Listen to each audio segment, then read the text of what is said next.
La théorie veut que l'hypnose peut se pratiquer dès l'âge de 4-5 ans. À cet âge, en fait, les séances, elles sont très ludiques. Elles passent souvent par des contes ou par des jeux. On fait travailler l'enfant naturellement avec son imaginaire.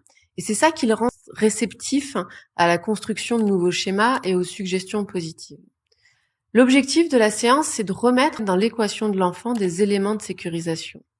Ça va être aussi de neutraliser les éventuels traumatismes et lui permettre de retrouver plus de sérénité.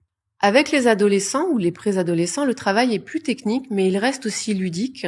Et c'est ça finalement qui leur donne envie de s'impliquer dans la thérapie. Il va plus dépendre de la problématique qui est cachée derrière le sommeil. Ça peut être parfois, par exemple, des problèmes à l'école, des problèmes de harcèlement.